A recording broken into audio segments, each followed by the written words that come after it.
അനാവശ്യ കാര്യങ്ങൾക്ക് ഞാൻ തിരുമേനി അടിക്കണമെങ്കിൽ അത് ഞാൻ ആ കർമ്മം ചുമക്കുകയല്ലേ ചെയ്യുന്നത്. അത് പിന്നീട് വരുന്ന താങ്കളുടെ ചിന്തയാണ്. അല്ല തിരുമേനി, ഞാൻ ചെയ്തത് തെറ്റായി പോയി എന്നുള്ള താങ്കളുടെ തോന്നലിന്റെ മറുപടിയാണ് താങ്കൾ അടിയായിട്ട് തന്നത്. ഞാൻ ചെയ്തത് തെറ്റായി എന്ന് ഞാൻ ഒരിക്കലും സമ്മതിക്കുന്നില്ല. പക്ഷെ എനിക്ക് റോഡിൽ പോകുന്ന എല്ലാവരെയും വെറുതെ പിടിച്ചടിച്ചുകൂടി. എന്താണ് ഈ ശത്രു സംഹാര പുഷ്പാഞ്ജലി? ശരി, നല്ലൊരു ടോപ്പിക്. ശത്രു സംഹാര പുഷ്പാഞ്ജലി എന്താ?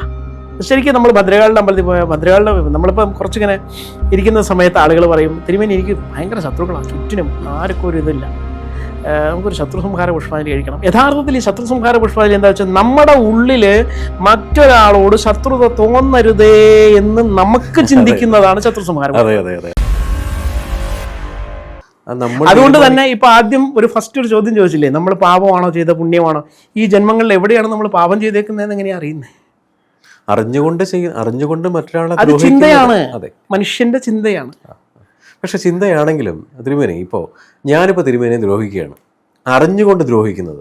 അതൊരു മാനുഷിക തലത്തിൽ അറിഞ്ഞുകൊണ്ട് ചെയ്യുന്ന കാര്യങ്ങൾ എൻ്റെ ബ്ലഡിൽ ഞാൻ സാത്വിക ചിന്താഗതി ഇല്ലാത്തത് കൊണ്ടും ഞാൻ ചിലപ്പോൾ ഒരു ക്രിമിനൽ മെൻറ്റാലിറ്റി ചിന്തിക്കുന്നത് കൊണ്ടും ഞാൻ താങ്കളെ ദ്രോഹിച്ചു. അത് കർമ്മമല്ലേ? ഉറപ്പായിട്ടും അതിൻ്റെ ഒരു തിരിച്ചടി 100% എൻ്റെ ആത്മാവിനുണ്ടാവില്ലേ?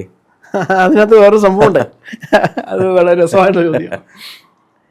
താങ്കൾ എന്നെ ഉപദ്രവിക്കും, താങ്കൾ എന്നെ ഒരു അടി അടിച്ചു, അടി കൊള്ളാൻ എനിക്ക് യോഗമുണ്ട് താങ്കളിൽ നിന്ന്, എൻ്റെ കർമ്മമാണ്. പക്ഷെ താങ്കൾക്കേ അടിക്കാൻ പറ്റൂ. പക്ഷേ അനാവശ്യ കാര്യങ്ങൾക്ക് ഞാൻ തിരുമേനി അടിക്കണമെങ്കിൽ അത് ഞാൻ ആ കർമ്മം ചുമക്കുകയല്ലേ ചെയ്യുന്നത്. അത് പിന്നീട് വരുന്ന താങ്കളുടെ ചിന്തയാണ്. അല്ല തിരുമേനി പറയുന്ന കാര്യങ്ങളെല്ലാം വളരെ കറക്റ്റാണ്. ആ ഒരു തികച്ചും വ്യത്യസ്തമായി കേട്ടുകൊണ്ടിരിക്കാൻ ഭയങ്കര രസമുണ്ട്. അതായത് ഇതിനകത്ത് വേൾഡിലെ തന്നെ ഏറ്റവും വലിയ പാരാസൈക്കോളജിസ്റ്റാണ് ഡോക്ടർ ബ്രെയിൻ വിൽസൺ. അദ്ദേഹത്തിൻ്റെ ഒരുപാട് ബുക്സ് ഉണ്ട്. ഇപ്പം ഈവൻ ഒരു നമുക്കെല്ലാവർക്കും വളരെ സുപരിചിതമാണ് the laws of spirit world, പരലോക നിയമങ്ങൾ അല്ലേ? താങ്കൾ വായിച്ചിട്ടുണ്ടായിരിക്കും. അപ്പോൾ അതിൽ വരെയും പറയുന്നുണ്ട് 14 തലങ്ങളുണ്ട് അല്ലേ? അതിൽ 7 14 അല്ലെ 7 തലങ്ങളാണ് ഒരു നല്ലൊരു സോള്. മൂന്നാമത്തെ തലങ്ങൾ മുതൽ 7ാമത്തെ തലം വരെ എത്തുവാൻ ആഗ്രഹിക്കുന്നത് അല്ലെ? മരണം കഴിഞ്ഞാൽ ഇപ്പൊ നമ്മളും ആഗ്രഹിക്കുന്നത് 1ലും 2ലും 3ലും വിഴരുത് എന്നുള്ളതാണ്. അപ്പൊ അവിടെയും പറയും, നമ്മൾ അറിഞ്ഞുകൊണ്ട് ഒരാളെ വേദനിപ്പിച്ചാൽ, അപ്പൊ ഞാൻ തിരുമേനി ഒരു ആവശ്യമില്ല ഒരു അടിയടിച്ചു, തിരുമേനിക്ക് അങ്ങനെ ഒരു യോഗം ഉണ്ടായിരിക്കും. പക്ഷെ യോഗം ഉണ്ടാവാം, അനാവശ്യമായിട്ട് ഞാനൊരു കർമ്മം ഏറ്റുമേടിക്കണോ? അടിക്കുന്നതിന് മുൻപ് തിരുമേനി പറഞ്ഞ ചിന്ത ഞാനൊന്ന് ചിന്തിച്ചൂടെ ആസേ മനുഷ്യൻ? അങ്ങനെ വരില്ലല്ലോ. അങ്ങനെ ഒരു കർമ്മം നിങ്ങൾക്കുണ്ടെങ്കിൽ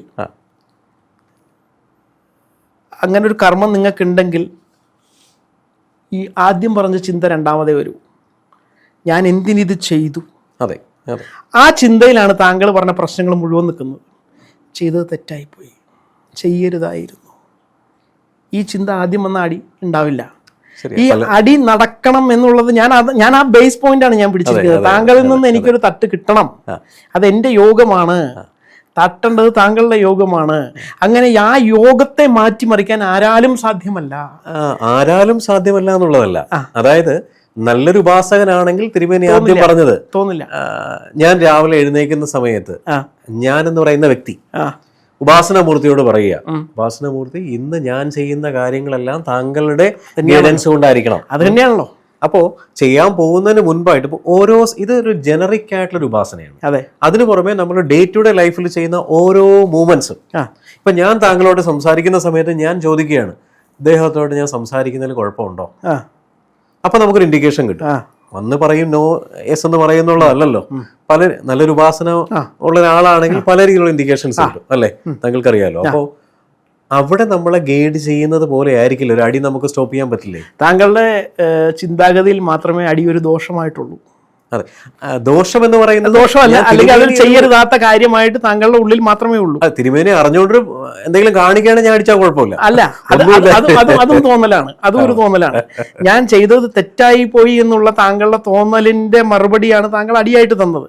ഞാൻ ചെയ്തത് തെറ്റായി എന്ന് ഞാൻ ഒരിക്കലും സമ്മതിക്കുന്നില്ല. പക്ഷെ എനിക്ക് റോഡിൽ പോകുന്ന എല്ലാവരെയും വെറുതെ പിടിച്ചടിച്ചുകൂടി. അങ്ങനെ അതാ ഞാൻ ചോദിച്ചത്, അത് മാനസികമായ പ്രശ്നമാണ്. ഇപ്പൊ ഭഗവാന്റെ തേരാളിയായിട്ട് ഭഗവാൻ വിഷ്ണു അർജുനന് തേരാളിയായിട്ടിരിക്കുന്ന സമയത്ത് നേരെ മുമ്പിൽ നിൽക്കുന്ന അമ്മാവന്മാരായിട്ടും അല്ലെങ്കിൽ ഗുരുക്കന്മാരോടും നീ ശക്തമായിട്ട് അമ്പ ചെയ്തോളാൻ പറയുന്നുണ്ട്. ശത്രു മാത്രമേ മുന്നിലുള്ളൂ എന്ന് പറയുന്നത്. അർജുനന്റെ ഉള്ളിൽ താങ്കളുടെ ചോദ്യം വന്നിട്ടുണ്ട്, ചെയ്യാമോ ചെയ്യാമോ ചെയ്യാമോ ചെയ്യാമോ. ആ കർമ്മത്തെ മാറ്റിമറിക്കാൻ സാധിക്കില്ല. പക്ഷേ അവിടെ ആ ചോദ്യം വന്നപ്പോഴൊരു കൗശല മാർഗേണയല്ലേ അതിനൊരു ആൻസർ കൊടുത്തത്? അതെ, തീർച്ചയായിട്ടും അതെ. അല്ലാന്നല്ല നടക്കണം. അതെ അല്ലെ എന്ന് പറഞ്ഞ പോലെയാണ് ഈ തട്ട് എനിക്ക് കിട്ടണം. കിട്ടിയതിന്റെ പ്രതിപ്രവർത്തനം മാത്രമാണ് അങ്ങയുടെ മനസ്സിലുണ്ടാകുന്ന തെറ്റ് ശരി എന്നുള്ളത് താങ്കൾ വിവക്ഷിക്കുന്നത്. പിന്നീടാണ് താങ്കൾക്ക് കുറ്റബോധം വരുന്നത്. ആദ്യം കുറ്റബോധം വരുന്നില്ല. ആ ചിന്തയിലേക്ക് എത്താനാണ് നമ്മൾ ഈ പറഞ്ഞ സംഭവങ്ങൾ, മെഡിറ്റേഷൻ ആവണം, എൻ്റെ മനസ്സ് സാത്വികമാവണം, എനിക്കങ്ങനെ. എന്താണ് ഈ ശത്രു സംഹാര പുഷ്പാഞ്ജലി? ശത്രു സംഹാര പുഷ്പാഞ്ജലി എന്താ?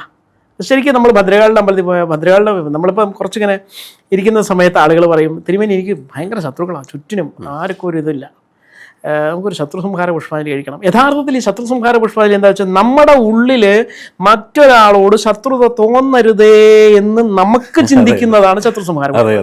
ഈ ചിന്ത ആദ്യം വന്നാൽ നമുക്ക് ഒരാളെ അടിക്കാൻ തോന്നില്ല. ശരിയാ, അതും ഒരു കർമ്മമാണ്. അതും ഒരു കർമ്മമാണ്.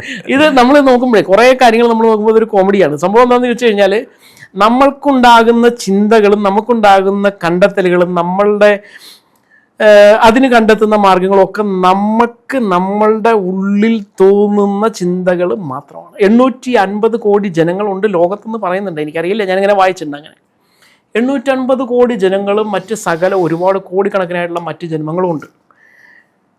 ഇതിലൊരാളാണ് ഞാൻ, ഒരു ജീവാത്മാവാണ് ഞാൻ. എന്നെപ്പോലെ വേറെ ഒരാളില്ല. എൻ്റെ കർമ്മങ്ങളുള്ള, എൻ്റെ കർമ്മങ്ങൾ പറ്റുന്ന, എൻ്റെ കർമ്മങ്ങളെപ്പോലെ എൻ്റെ മകൻ പോലുമില്ല, എൻ്റെ അച്ഛൻ പോലുമില്ല. അതെ, തിരുമേനി പറഞ്ഞില്ലേ എന്നെപ്പോലെ വേറൊരാളില്ല എന്ന് പറഞ്ഞില്ലേ?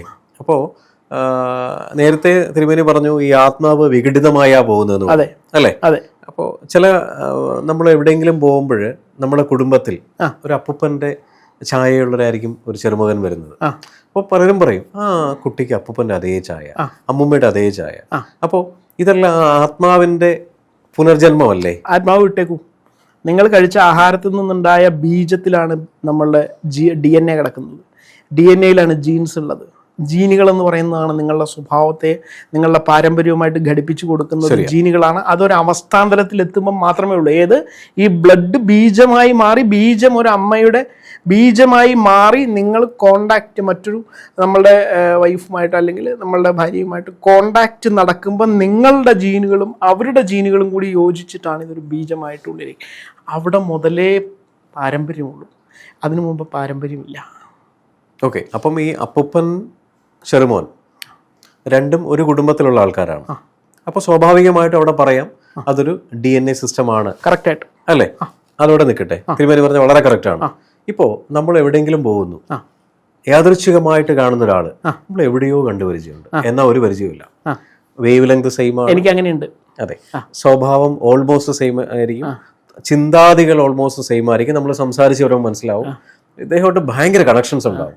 അങ്ങനെ ഒന്നിലധികം ആൾക്കാരെ നമ്മൾ പല ഫാമിലിയിൽ കാണാറുണ്ട്. നമ്മൾ ഇതിൽ പറയാണ്ട് ഒരാളെ പോലെ 7 പേരുണ്ടെന്ന് പറയാം. അതെ അതെ അതെ അതെ. ഇത് നമ്മൾ മനസ്സിൽ കുറേ കാര്യങ്ങൾ നമ്മൾ ക്രോഡീകരിച്ച് വെച്ചിട്ടുണ്ട്. ചില ആളുകളെ പറ്റിയിട്ട്, നമുക്ക് ഇഷ്ടമുള്ള ഒരുപാട് ആളുകളെ പറ്റിയിട്ടും ഇഷ്ടമില്ലാത്ത ആളുകളെ പറ്റി നമ്മൾ മനസ്സിൽ കുറേ ചിന്തകൾ ക്രോഡീകരിച്ച് വെച്ചിട്ടുണ്ട്. അതിപ്പം ഞാനിപ്പം ആദ്യമായിട്ട് ഫസ്റ്റ് ഒരാളെ കാണുമ്പം ഏതാണ്ട് ഒരു മുഖച്ഛായയും ഏതാണ്ട് അയാളുടെ ഒരു ബോഡി ലാംഗ്വേജും ഏതാണ്ട് ഒരു ഇതൊക്കെ സെയിം ആയിട്ട് നമുക്ക് തോന്നുകയാണ്. ഇയാളല്ല അയാൾ, പക്ഷെ നമുക്ക് തോന്നുകയാണ് ഇയാളായിട്ട് എന്തൊക്കെ സിമിലാരിറ്റി ഉണ്ടല്ലോ, നമുക്ക് എന്തോ ഒരു ബന്ധമുണ്ടല്ലോ എന്നുള്ള ഒരു തോന്നലുകൾ മാത്രമാണ്. അതിനപ്പുറം അതൊന്നുമല്ല. ചിലപ്പോൾ അയാളുമായിട്ട് കൂടുതൽ അടുക്കുമ്പോഴാണ്, അതായത് ഒരാളുടെ ബിഹേവിയർ ആയിരിക്കില്ല, അല്ലെങ്കിൽ ഒരാൾ നമ്മളെ കാണുമ്പോഴുള്ള ബിഹേവിയർ ആയിരിക്കില്ല അയാളുടെ സ്വഭാവം. അതെ അതെ. അപ്പൊ അതുകൊണ്ട് ചിലപ്പോൾ അയാളുടെ ബിഹേവിയർ മാത്രമായിരിക്കും നമ്മൾ ഉദ്ദേശിച്ചിരിക്കുന്ന ഒരാൾ, അയാളുടെ സ്വഭാവമാവില്ല. എൻ്റർലി വെരി ഡിഫറെൻ്റ് ആയിരിക്കും. അപ്പൊ അതുകൊണ്ട് തന്നെ നമുക്ക്, ഞാൻ ആദ്യം പറഞ്ഞൊരു ഉദാഹരണം ഉണ്ടല്ലോ, ഇപ്പൊ മോഹൻലാലിനെ പോലെ നടക്കുന്ന ഒരാളും മോഹൻലാലും, ഈ മോഹൻലാലിനെ പോലെ നടക്കുന്ന ഒരുപാട് പേരെ കണ്ടിട്ട് നമ്മൾ മോഹൻലാലിനെ കാണുമ്പോൾ തിരിച്ചറിയുന്നില്ല എന്ന് പറഞ്ഞ പോലെ അത് നമ്മുടെ തോന്നൽ മാത്രമാണ്. അങ്ങനത്തെ ഒരാൾ അവിടെ ഉണ്ട്. എൻ്റർലി വെരി ഡിഫറെൻ്റ് ആണ്. കാണാനുള്ള ആകാരത്തിൽ മാത്രമാണ് ഈ ഒരു സിമിലാരിറ്റി ഉള്ളൂ.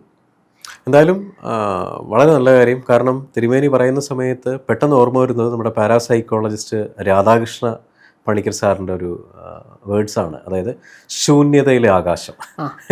അപ്പോൾ ഇവിടെ ചിന്തകളൊന്നുമില്ലാതെ എല്ലാം വരുന്ന ചിന്താധിഷ്ഠിതമായ അല്ലേ. അപ്പോൾ ഇത് വലിയൊരു സബ്ജക്റ്റ് ആണ്. ഇതിൽ നമുക്ക് വീണ്ടും തിരിച്ചു വരാം. ഉറപ്പായിട്ടും. സന്തോഷം.